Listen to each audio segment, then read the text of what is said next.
In Edo, they owe me, and they must pay. Yeah, I'm a BENIN man, proudly. First, I started with my bead wearing long ago. It now became like a way of life.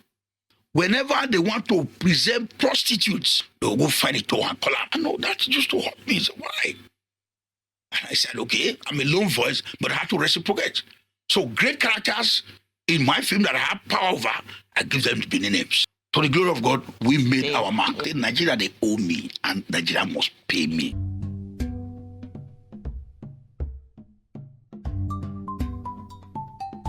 Hello, and welcome to another mind-blowing episode of the Unscripted Seat podcast. I remain the beautiful Gen Z body of the house, Z of the good life.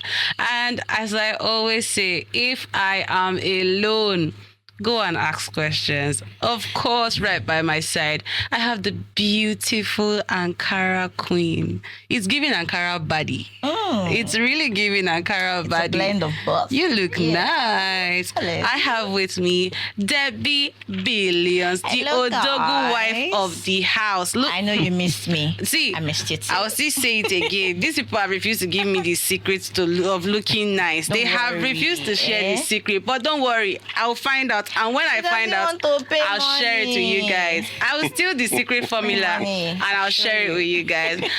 And we have our husband man, Utonwa, shawarma, barbecue, anything sweet that you want to call him. That is what he is. Why are you sounding like that? Calm down now. Calm down. Too sweet. Calm down. Okay, yes, we know you're fine. No, you're rest.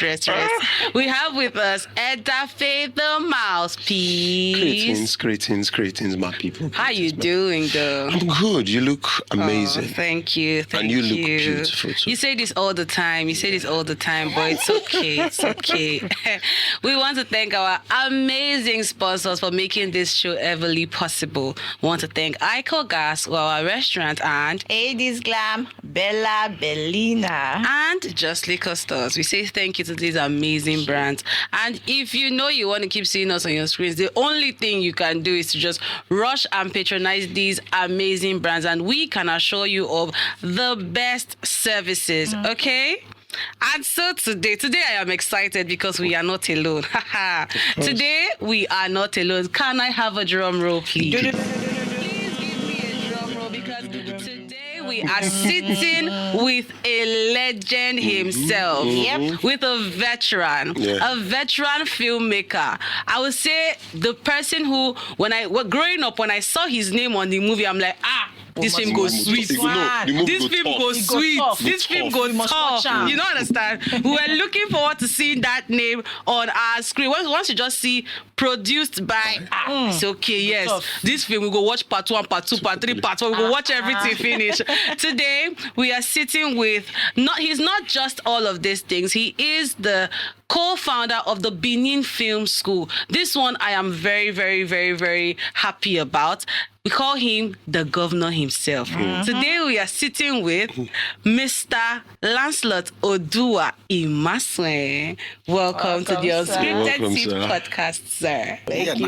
Nice to be here. Thank you, sir. Thank you for coming. Like I said earlier, growing up, when I saw your name on my TV, it's okay, yes, this film goes tough. But now that I'm sitting here with you, the very first thing I personally want to know is, where did all of this start? How and where did all of this start? Where did you know that this was what you wanted to do? From childhood. From childhood. I actually got into the art when I was 9 years old. Oh, wow. Started from primary school, primary 5. I had opportunity to be part of a short play, The Birth of Jesus. This all is fresh there. A teacher training student from we call them Ekadolo.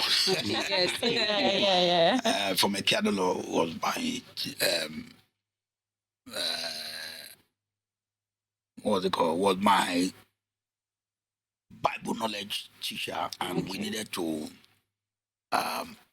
dramatize the birth of Jesus. Uh-huh. That was my first major encounter with understanding drama, to try to dramatize, and we part of it. Then to my church, New Benin Baptist Church in Benin, New Lagos Road. I was also, from that enthusiasm, from that experience, I decided to also be participating in drama work. Drama was very big in the church. A lot of Bible stories being dramatized. And then my school. So that's the trajectory. My school, Ewosa Grammar School. When I got into secondary school, I continued, became a member of the choral group. Choral group, we do songs, dance. Then became a member of the Dramatic Society. So while in school, I got my first job. Oh, wow. I was paid. In secondary school? Secondary school. Wow. I was paid. Then NTA was a member. I heard they were going to be auditioning for to become a member of the choral. They used to call it folk songs on NTA in the 80s, folk songs. So I went for the audition and I was picked. I became a member of that group. So we sing every week. Sometimes live, sometimes recorded. Okay. And why from 5, so I was paid. So they paid us money, it was 50 naira. Oh, that was a lot back then. Yeah, and that really blew my mind. Oh, there's money, there's a paid me money. And I was conscious that was my first ever earning. So I called my friends, took them to a booker. And Nigeria. A plate of gari soup and meat, 2 pieces of meat, 1 naira. Oh, wow. That's why I say that I was orphaned by Nigeria since I was 12 years old. Because we really saw Nigeria good, enjoyable. 1 naira. So I called my friends, I gave them bought plates because I was scared I couldn't take the money home because they would probably say I stole it. Okay. And I didn't have the consent of anybody to say, I'm doing this. But I remember the first day it was shown, the first day I saw myself on screen was through that program too. And it was very exciting. But that was not to say at that age I decided that I was going to be an entertainer. I wanted to read law. I wanted to read law, but started practicing.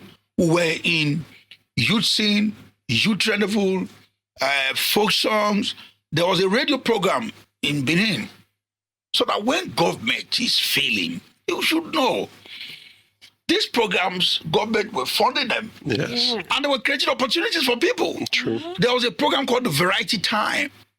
Okay. Variety Time. It was a comedy program. All this stand-up comedy you see now, that was the beginning of it. Variety Time, they move from school to school. Wow. They were big comedians. I go that, I go this, I go that. I've got his name from that. The man would say, I go leave Nigeria, was the comedies, whatever. There was Ilya Otote, Special Announcers. These were big programs on that. Whenever it's the streets are empty. People want to see. So there was a Brown Atieme who was also there. Young kids from secondary school breaking into. So I think from that time we knew we were going to do some big things because we're bold, we're daring, and we could walk into anywhere and say, "Oh, look, this is the talent that we had and want to showcase this and all that." So that was my beginning. But when reading law was not possible, I wrote my WAEC and JAM the same time. I was admitted to read law, but I didn't have a WAEC to study, to proceed. So that was my the one funny part. Because then, because we're vibrant, we could talk, we could debate, so everybody said we're going to be lawyer. But that time, say I'm an artist or whatever. It was not. in vogue. Nobody could say, what do you want to be? He said, I want to be a film director. No. So my generation gave it the color. Yeah. Like what comedy became. Alibaba gave it singularly. Yeah. But there were guys that were doing it that time, but they couldn't upscale it to that level. So Alibaba, I met Alibaba first time in 1991. He came for a show in Unibe. He was at Ambrosali University. I came to do a show and all that. So gradually went to Lagos for his service, and comedy became what it became today through his instrumentality. The same way we also paved the way for drama. But my first stint with drama was 1987. I was part of a production called Edafe, produced by Agabiomo Ogbewi. That was my first major encounter with fame. Then 1988, I was, because of my enthusiasm and my dynamism as at that time, the owner was certain Mr. Bronco. I'm saying all this because my book just came out. A Trip Emotion that captured, written by Godson Osai, my memoir. Was part of my 30-year celebration. So all of these are encapsulated, captured in this work. So I met this guy in 1988, and he chose me, still a secondary school student, to be his assistant director. Oh, wow. So that was from this man. I said, assistant director, I do that. So he just picked me. One man like a ghost. I never saw him again after that project. But that was when we went on. I said, okay, this is what we're going to do. When law could not happen, theater happened, and here we are. And here we are today. Here we are today, honestly. So you've been in this for 30 years. You just celebrated 30 years. No, modestly. I'll correct that. Oh. When I say 30 years as a commercial filmmaker. Oh, okay. But say as a director, I started actually directing when I was 17. Oh, wow. So I just said my romance with camera started in 1987. In the early 90s, one of the most popular drama from this part was Evangel Theatre. It's called Evangel Theatre. I go up to 40. No, but if you are in your Ahead of it, you heard about Akpokona Pepe was Evangel Theatre was like what this man what's it called? This is Badon based. It was a gospel drama theater. Okay. Where there were two very prominent ones. There is this man that was most prominent with gospel drama, Mike Bamigboye. Okay. Oh, yes, Bamiloye or something. Yes. There was the neighbors. So we had our own here called Evangel Theatre. He was huge and quite popular, and I was the director at that time. I know adults were attentive. Exactly. So I started counting 30 from 1995 when I made my first commercial film. Okay. So that was so I all this I explained in my book. So I started counting my involvement in Nollywood when it became Nollywood for 30 years now. Okay. Yeah. Okay, so I think you've almost answered my question, but I was going to ask, what is your earliest memory of yourself on set, on a movie set, whether as a director or as an actor? As an actor, I just told you, directed by Uteje Omosage, where there's this some village. I had an experience where we went to that set and some lady walked. It was about this Ogbaje kind of thing. Oh, okay. I saw it first hand, was real. Oh, wow. With some drum, olokun drum beat, and the lady was just spinning and going straight to the water. So until somebody went to grab her, they did some things and all that. So that was really there's a thin line between reality and what we call film. Though you know that it's been acted, but it's very, very deep.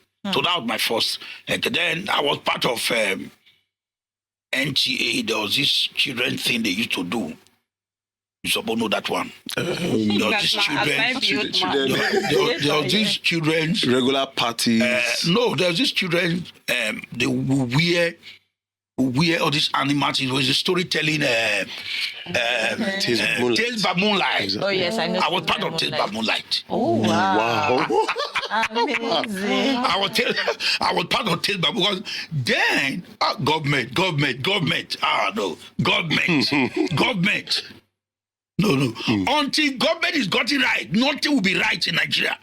Government. Say Tales by Moonlight. They used to move from state to state. Exactly. Oh, wow. And gives, when they come to your area, they want to play stories, folk tales that is about those communities. Oh, and government was funding those programs there. Yeah. wow. What gave us opportunity to be on the screen that we've acted live today.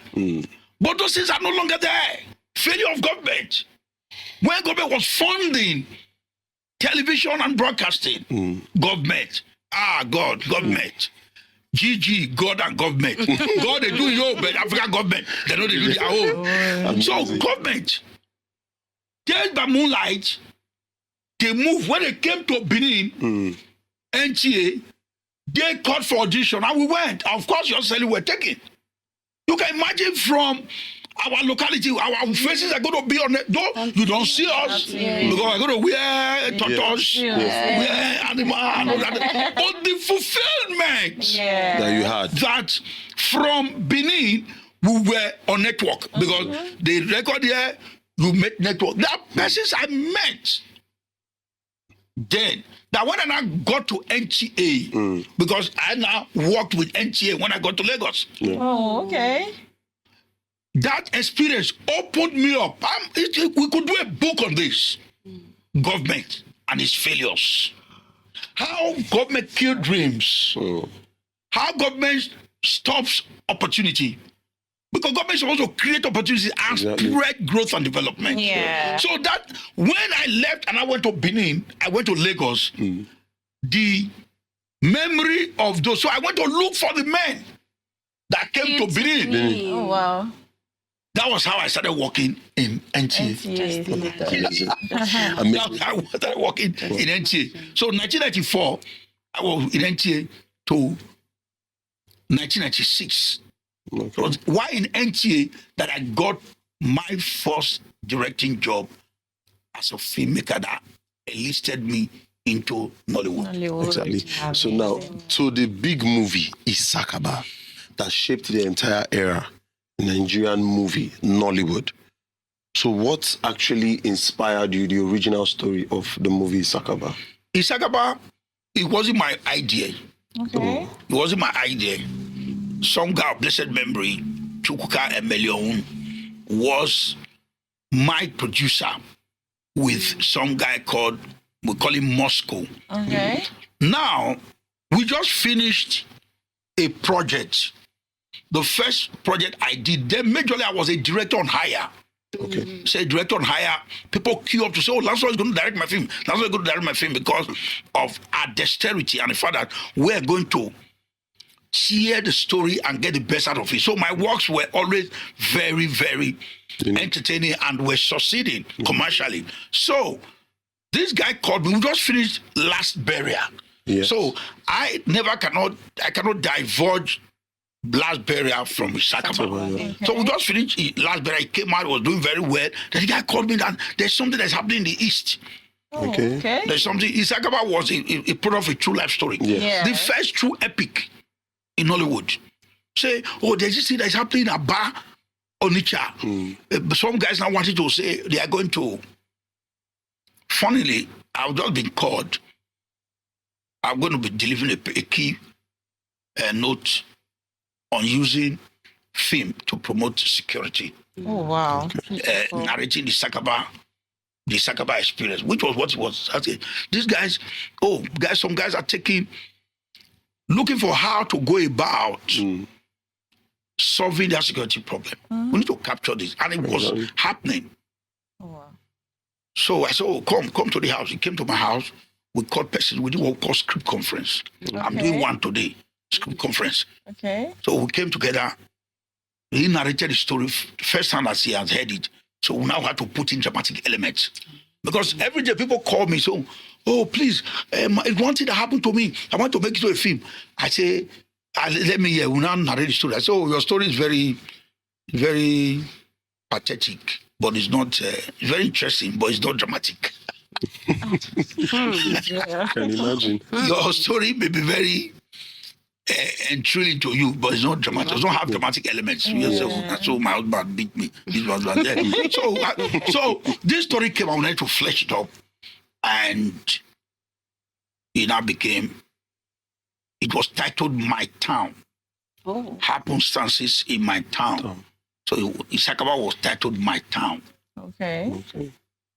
Written by the late Reginald Debby, the first part of it. So after a lot of work and embellishment by the team that did the script workshop, create a line, make it now dramatic, and added all those, create all those characters and that. So then we needed to cast. I just said, oh, Lance, who's going to play the lead? I said, this character, I have to call Sam Dede. Because I just finished with Sam Dede in Last Burial. And when I was creating that character, I said it should be. So if you watch Last Burial critically and watch Isakaba, you find out that the character path of Sam Dede, Nedu, in Last Burial, and Ebube, they were similar, but I just flipped it. This one was a bad guy, succeeding same character path. Then this one was a good guy, succeeding same character, was quiet, slow to words, and whatever, but mean and defiant. This same guy. So it was just the same. So when somebody came on set, I said, oh, we're going to do this experimental film. And they said, sir, how do you want me to play? My director, I said, don't. What you did in a Last Burial is what I want you to do here, but now know that this is a good guy. And like the other guy will be a bad guy. So I just flipped it, and that's it. So it was while we're filming. Isakaba was a slogan. Okay. So Isakaba. So it was when I was about day 4 of film. I said, guy, wait, hold on. I'm going to title this film Isakaba. I'm going to title this film Isakaba. Since it now became a recurring slogan in the world, we just call what was Isakaba? Isakaba was Bakassi, sped from the opposite side. Yeah. So we also let's call it Isakaba. And everybody, Isakaba. That was how that title stayed. It was on set. We gave it Isakaba. But the original title for that work was My Town. My Town. So we still went ahead and did a film called My Town. Eventually. Amazing. But since now they were talking about Isakaba, why did you choose now to have the sequel of that? The remake. Yes. No, you see, Isakaba, it's the things we projected. The reason why Isakaba came. Now I ask you, is he still with us? The reason why that Isakaba came then, do we still have it? That's the insecurity and That's it. Is it not worse still? Worse still. So Isakaba is beyond a film. Isakaba is a reality. Isakaba is a living thing with us. And now, with Isakaba then, we projected. Exactly. And position what we now call vigilantes. Isakaba were actually vigilantes. Now, our states embracing vigilantes, which is the work of a film. When Space 1999 as a movie was made, nobody was going to space. But some guy thought, okay, we could get to a time where people are going to space. When the film 24 was made, there was no black president. But he projected a black president in America. So when Isakaba was made, we had thought that government was going to get overwhelmed by this security. And that security was local. So it is better to allow, legally now, allow the persons, the people, to go about the bad eggs amongst them. Not bringing a commissioner of police from Adamawa to Edo State who does not know where, cannot even pronounce Okwamba. Exactly. He doesn't know where these boys are. And so it needs to, security is more serious than that. That's why in America you have a county police.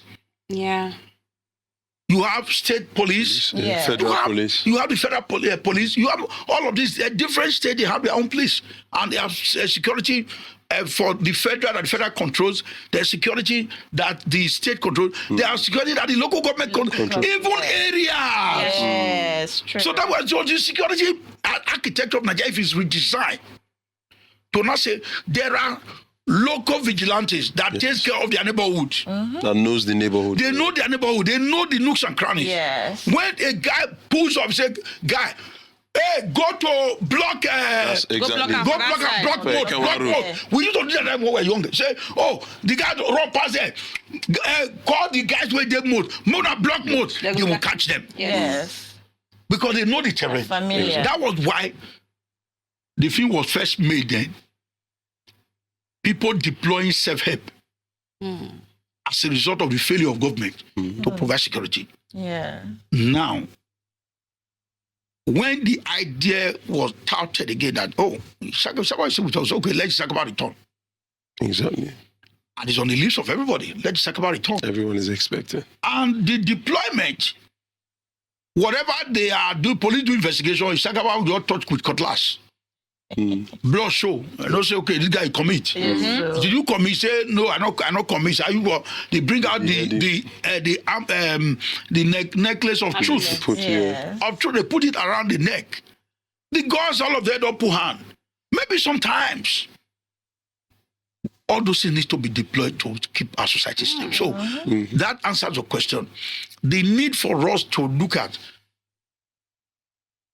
political undertones. We just saw now, they said they are releasing list of sponsors of terrorists. Exactly. There are some men amongst us and all that. So what's their reason? What's their reason? Why are they... every day you open the screen, you'll be widened by the details of horror and all that. And you say some persons are sponsoring them to gain what? Billions of... So that's it with us. Maybe it is time to deploy, as postulated in the film, some higher power. People they used to advocate that when anybody want to get to government, they could not give them. If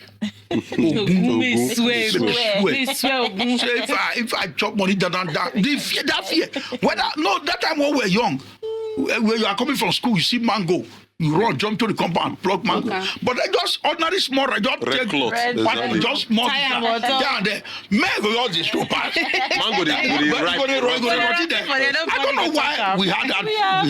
So that is it. So maybe it's like now. Have you noticed the heavy rush now for Trado? Haba, right now in Ghana is as good as what you have with the medical practice and all of that. So they now say so long ago people say we give this guy, let's license them, let them do more research into this Haba, whatever. But a lot of people now are patronizing. You go to Facebook now, if you take this one, add the Maggi join water, we put add possession, I will clear, carry bitterly, put for this whatever. So it's coming back. Right. That's true. Okay, so sir, over the years that you've been in Nollywood, it has evolved massively. What are the biggest changes that you've observed in all these years? Well, I usually tell people this. Like me, I evaluate my craft every 5 years. Okay. I look at my films every 5 years. If there was no such growth or movement, maybe if you like call it growth, movement, then who appear as miserable lots. But what has happened is that there are growth. Sometimes people look at it differently. Sometimes they overhype it. There was a time they came up with the notion of old and new Nollywood, which I strongly and vehemently went against. That is an evolving industry. New people will always come in. Yeah, that's true. Me, I did now 30 years. You have not made film. We're not growing. We are. So mine is being able to involve with younger people. They are coming with their own ideas. Like when I don't know how to do computer, I don't know how to do that's my own little setback. But I got some younger persons that can flip it. My phone now, it's a big phone, come on, go carry millions, take buy phone. We not be use them. All this shit come press and like that. So Nollywood has evolved from where we coming from. VHS camera, Betacam, DSLR cameras and all that there. Now sometimes some production that can afford, like what we're shooting in Sakaba, you think it was a full Hollywood film being shot, trucks, the trailers of different things like that. Those that can afford it. It depends on the budget that you have. But as far as I'm concerned, there's been movement, there's been development, there's been evolutions, and all of that. And it's just normal and acceptable for human development. So when we started, it was VHS to what's it called? It was called CD. DVD. At the time, cinema. All But about the cinema. Where we fail is that in America, all these things are still there and functional. They're industry on their own. But for us, once a new when one comes, there are still people in the US, in some countries, they still produce work and sell them on VHS. Yes. Now is what is it called? It's YouTube now. Everybody. So I think through the line, everything should be made to stay. That's my own. Who wants to patronize? If you have the capacity to run through all of them, fine. So, sir, I notice you're putting on the Idia head as an Edu man. So you often spotlight the Edu culture in all your works. So how has the Benin heritage influenced your filmmaking? Okay, I think I realized very early that it's like people ask me, how were you telling your story? You're like she said, I've heard that a lot. Who said, who directed this film? Lancelot. I must watch. How did I? It was a consciousness. Okay. It was a consciousness. Then we didn't have money to rent crane, to write big track, to write this. All I could do was to tell a good story. A damn good story, well interpreted by the artist. So that was my consciousness. Then that same consciousness, when I got to Lagos, a lot of Yoruba guys, a lot of Igbos and all that, I now realized that I'm not just a minority. I'm minority's minority. Yeah, the minority of the minority. So, and I needed to, I know, sadly now, we are not a year with that all. We are waiting for the I will not explain. So I needed to create my own identity. I needed to create my own identity. I've made films in the Ibibio language. I've made in Yoruba. I've made in Igbo. In fact, my first official film was in Igbo language. Adaku is registered as my first film. So I needed to, I'm a BENIN man, proudly. First, I started with my bead wearing.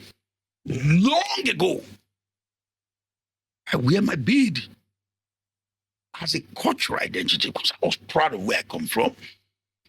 Then I now saw, because this is the first time I'm asking this question, I would say, that it now became like a way of life. Whenever they want to present prostitutes, I'll say this without, and so they'll go find it to and call them. Find it, but I know that's just to hurt me. So why? And I said, okay, I'm a lone voice, but I have to reciprocate. So great characters in my film that I have power over, I give them the BENIN names. Amazing. Okay. So, I like the fact that you're telling us this. Yeah. That was really what happened. I was conscious. So when I want to find any hero in any film, I was conscious. So gradually, and I was very egocentric. Everybody knew in the industry I'm a BENIN man. Yeah. So I was very proud of where I come from. And again, I didn't know people were really taking note of this.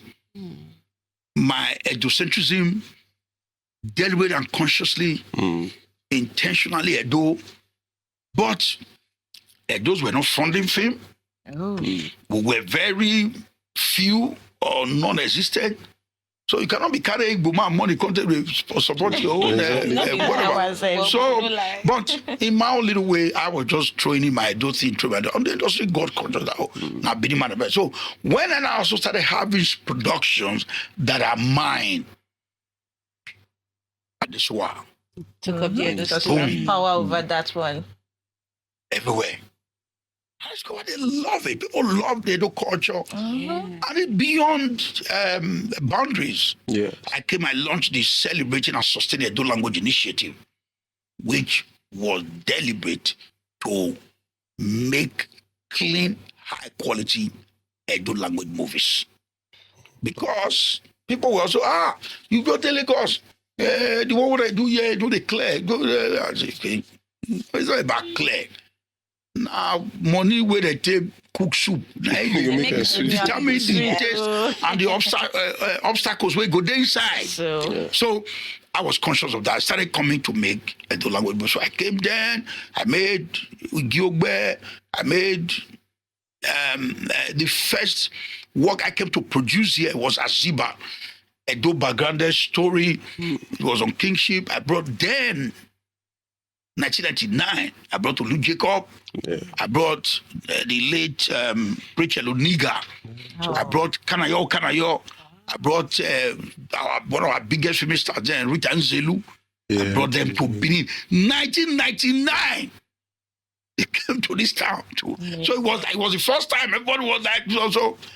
We don't try for the land. Now the land they owe us. And they owe me. So that consciousness now came. BENIN. So it has to be a Edocentric story. It has to be our costume. It has to be our songs and whatever. There. So that was how it started. I just wanted to answer, though I was just one little fly from a vast majority of people that were not. But to the glory of God, we made our mark. Yeah. Amazing. Amazing. So, sir, as a veteran in the industry, has there been any time you found it difficult to assess the cast? Now I'm talking about the cast. Any actor, has there been any time difficult? Or like you're trying to call this person to make a movie and the person is like, I don't want to work with Lancelot, knowing you're a big name in the industry. Yeah, that one, an artist had told me that anytime they call him, say, who's directing Lancelot, he said, no. But the only reason was that he said, I told them, make wala. Yes. So, but the day he now accepted, where he couldn't hide, he now accepted to work with me. I said, what? Is this what I've been missing? So, because I'm a sticker for quality, I push my artists. My documentary played all of them. Peter Doce, Patience also quality research, growing things, and we're true that last one we push you to your limit. You will do things that ordinarily you don't think you're going to be able to do. So there were times artists saying, I don't want trouble. So that's it. Okay. So, sir, directing over 150 films is no small feat, yeah? So what routines have you sustained over the years that has kept you consistent and productive? Well, the number you quoted is far lower than whatever. It's way more than. Yeah, it's far more than that. Routine, well, I'm not those who I say when I wake up in the morning, I carry my hair go long. When I wake up, my life starts. So that's the way the day where I remember where I prayed to thank God. I'm a very thankful person. Yeah, I do that depending on the assignment I have for the day. But the truth is, I'm a man who's very misconstrued. Okay. Yes, it used to hurt me a lot. Because I know inside of my heart I carry a lot of love. God, I want everybody to succeed. Like now, ordinarily, I wouldn't have come to the studio. And I'm a man who consciously told myself that I will not carry my credit on my head. My first interview on CNN was 2009. Wow. The first African filmmaker to be so invited. They not hold me for street. I was invited to CNN studio in Salt Lake City. I attended because a documentary was made on me, sponsored by the Canadian government. So sometimes I don't read to open some certain things. I look at them. I was the man that introduced Nollywood to Japan through an interview by the South Korea. When they were leaving, they gave me a wristwatch. South Korea Broadcasting Service for where Nollywood was introduced to that community. I was here in Nigeria, did the American Public Market Radio. A friend was in Chicago. They broadcast over 64 million persons. Had an interview about wanting to know something about this Nollywood. They always come for Lancelot. So a man studied in universities, several PhD theses written on him. So my own is, I just told myself, to God be the glory. Me, I don't carry, I want to be as casual and as simple as I can. But and our society is also not too good. Also not too good. Now, when I invite me, I say, I know they come. If you do what the needful, I'll come. Because I've had interviews. There is no major media in the world that have not invited me for interview. BBC, Canadian Broadcasting Service, and all of that. Different magazines, whatever, all over. So, especially coming from the kind of place we come from, this BENIN, where I'm begging, we have that, whatever. But to me, you cannot be ascribed to be a celebrity when there are no persons celebrating you. True. Wisdom. True. So if you now get too high, and nobody is celebrating you, people cannot reach you, they cannot do that, then you're not a celebrity. So that's my approach to my life and the way I've gone on with my work as an individual. Okay. So now we still did. And 30 years didn't put a strain or load on me because as far as I'm concerned, I've still not made my work that I want to make. Okay, there's more to come. Yes. That's because amazing. On Friday, the Nigerian Film Corporation, they are the organizers of Zuma International Film Festival, that is the federal government production house, gave me a Lifetime Achievement Award. And there was an argument that before they conferred that, we say he's too young to be lifetime. People from 65 and above. I'm 54. So, but the man may not be that old, but he has done things that whatever. So Give him his flowers. So they had to say no, and I was caught up and given that award quite humbly. I was very excited about this time. Ama honored me. Ama award with the industry something award. This period, Abuja International Film Festival honored me with the best. So the period has been quite a bit. But in all, make I all remember my corner award. I'm thinking of that great job one is still going to do, the more impact one is going to make. You know, that, like I said, I'm greatly misconstrued by somebody may just have experience for me. I can be very brash. I'll tell you things the way they are. I don't have reserve. I'll just talk them the way they are. And once we're done, I'm gone. That's the way. So when I'm misunderstood, it used to hurt me, but not anymore. Anyway, anywhere you see me, take me from there. Amazing. So, as a young person myself, who is very... Oh, are you young? Don't judge by the hair. I did the hair like okay, this. you grade the hair. Yes, I grade the hair by myself. So you are like 12. I'm not 12, but I think I can say I am part of the Gen Z generation. Oh, you are Gen Z. So, and I know that there are a lot of young filmmakers out there who are looking up to you. Have you drink water? Yes, sure. I just say now for film. No. So, sir, I want to know, what are you looking to see in the next generation of filmmakers? What will you see and say, okay, yes, Nollywood is not dying? No, that is not even possible. That is not even possible. You see, every time new dynamics come, as for dying, no, nothing. Entertainment is our life. Oh, AI, BI, this one. The brain. I did not expect that BI. The creativity was there. No, nothing died. Well, the truth is, these days you see people compare. You say, oh, the stories are different. The stories then were more seated, were more. People are just evolving. People are just evolving. So I do not believe entertainment will ever die. We just move with the time. There are a lot that needs to be done. A lot that needs to be redone. We are visiting a lot. Again, for the young people, I think today the Gen Z, their mindset is quite different. You guys are quite racy, pacey, and I'm sorry to say, a lot of them very unorganized. Shots fired. We don't put. You don't put. How do you call them? Put the bird before the cat or cat before the so like that.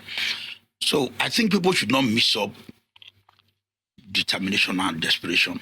Okay. Determination and desperation.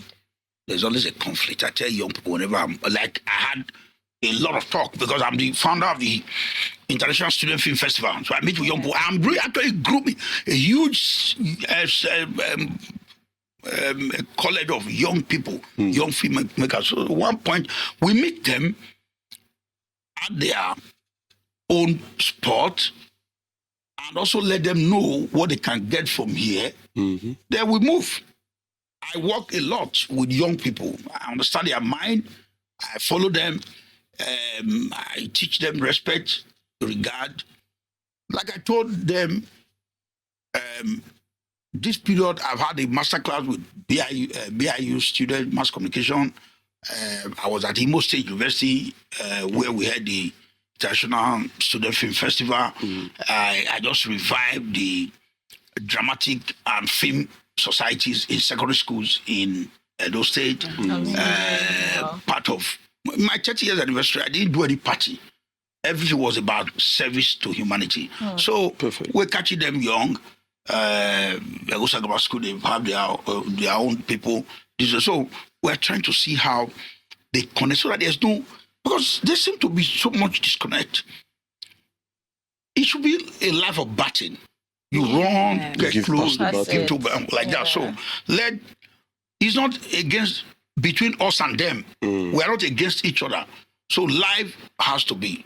That's what one thing I try to correct them in Nollywood. Old Nollywood, new Nollywood. No, there's nobody old, there's nobody new. If you just come, don't do your own. You cannot go back and do my own. Exactly. Who don't do me, don't resign. You mean when they come? How many in fact, all of us were born 1990 something. Abio. They born me 2000 something. No. So you take your space, I take my space. Everybody was 1990 something were born, all of us. So that is my own as it concerns these young people. We must learn respect. We must understand a bit of our culture. We must understand that we owe. I tell young people, I tell my children, you owe me 3 things. You owe me love, respect, regard, and you owe me your success. Amazing. So that's it. So any of them coming along, appreciate what was that done. Because the problem we always had is, they were doing rubbish. They were doing after this, their time, people will still say they are doing rubbish. Will come and Bala Blue way to drop there too. She said, "To restart. To restart now. This one way to rub this now. Buluku, where would they wear now? This one now today. Tell you, the world is a circle. Yeah. So just keep evolving and going. It means it start all over again. Some children where they born now, the day we don't die. Now they recycle. Now they born. You see, they recycle. This is nice. Spare part grandma we don't die. They carry their brain. Put. Now they do these days. So that's where it is. So nothing is really new because when you come, you come as a human being. Yes, You yes. got 2 eyes, you got mouth, you got nose, you get this thing, you got your whatever. That's the way it is. Nothing has changed. So it's just the times that have changed. And when your own time comes, Jay-Z, do they walk on the air? No, they work with their feet. Not be grand way with the word. What are we talking about? So until Jay-Z come, and I say, everybody, okay, at your mark, move. Everybody now, I will take bath on every night now. We gala. This is amazing. So I'm going to ask, what has been your most emotional moment in a project over the years? Now, one for that question. you get filmmaking is I tell you, but you can't remove it from spiritual. Okay. Filmmaking is very spiritual, and that's the truth. Very, very spiritual. To achieve some certain things, you need to go to the other Zoom. Okay. People, but wait for years spiritual. They automatically think that maybe they are native doctor, whatever. No, at time you detach. I've been directing, and an artist can't get what I walked away. Now forest, they go find me, come out. I told you, no, this is the way to work. Because a director must create the vision. You see the picture, you're watching it. You stand as the audience, you watch at the director before the film is made. So, guy, it's a roller coaster of emotions. You all say you cry. Some artists, they do some say, oh my God, you will begin to weep. Say, now you do this thing. So that moment of filmmaking is too spiritual to be taken for granted. So if I say, I was shooting a film, Bent Arrows. A very emotional scene between a mother and a child, and it took almost 1 hour to Ngozi Zonu and Stella Damasus to get them back to themselves after the scene was shot. Two people that know how to cry. Emotions. Oh, wow. When I was shooting Unfinished Business, Genevieve Naji, Chiere Wilfred, a scene in the hospital, to get them back. Say nothing. So Oh, wow. it's always an emotional experience. You see, I was just watching this Sakaba remake. There was a scene, a rain scene. Rain was falling on like that. I wanted to achieve live rain, and I didn't want to do special effect rain. I wanted to achieve live rain. So I brought all the things, and it was framed, and we started pouring the rain down. Yeah, we looked at the monitor; it was so real. And when we say cut, I didn't know when I walked into the rain, drenched. Wow. Oh, So you can't. It's too spiritual for anybody to take. You know what it is? I create a story. They're going to travel miles. People are watching. They're crying. They are watching. They are laughing. They are watching. They're emotional. You see people that are connected to. These are normal. A lady has watched my film, Open Heaven. It was a gospel. I think I know that. From Australia was looking for me and said her 11 years barrenness was broken from that film. Oh, wow. How do you be that? I was not. He said she was so, because the story was so intense. The lady was a God-serving lady. She had an accident where they were going for evangelism. Everybody died except her, but she got her spinal cord broken, and she was confined to wheelchair. The father that on final year. So the father said, all the money I spent for you, I told you about this church, no matter where they go. At the end of, look at what you have done. So the girl was bedridden, from there to wheelchair, and she got, leaving that church, they will wheel her to church, go and be mobbing church Wow. on her wheelchair. Then a man came and said, the pastor said, the man, this is your wife.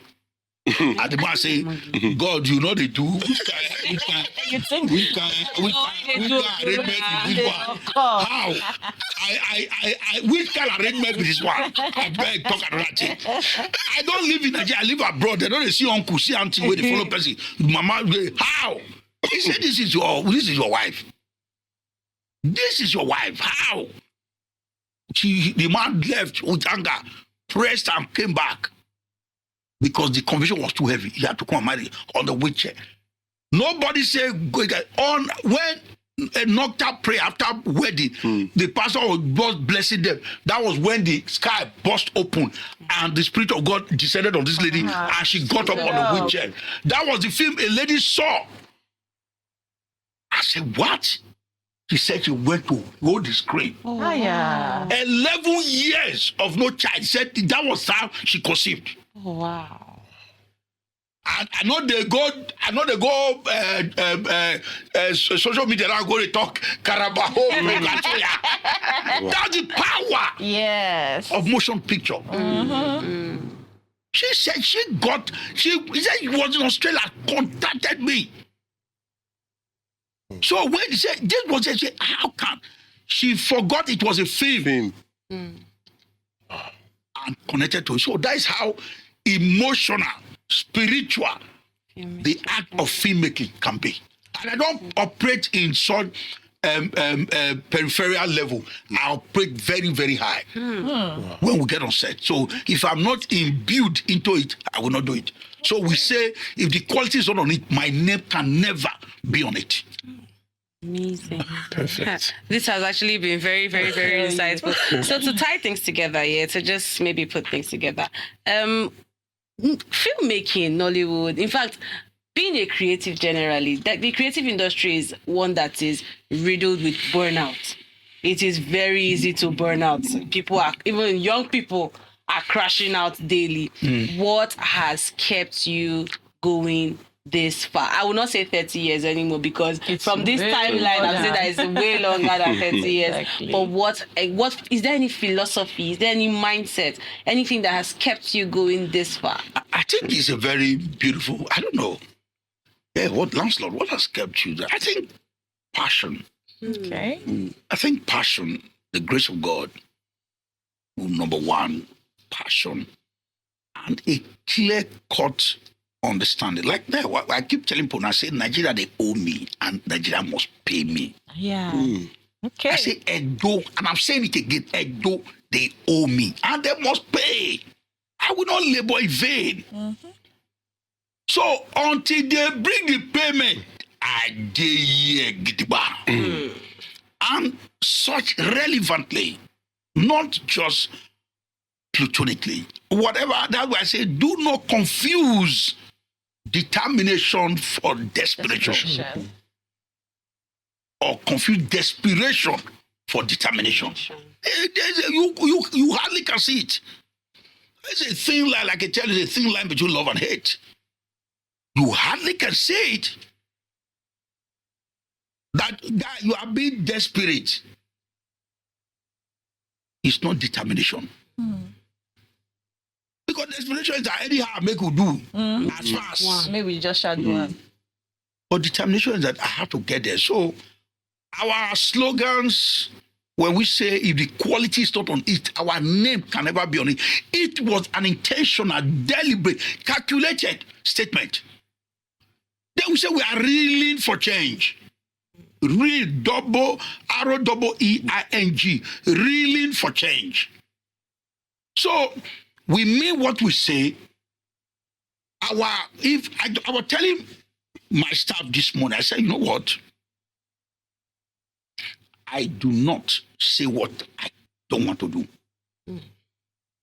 That is where I'm in problem when I make a promise to somebody. My God. Comes a burden. So I cannot promise what I cannot do. If I, out of excitement, I make promise, it becomes a burden to make sure it is fulfilled. Yeah.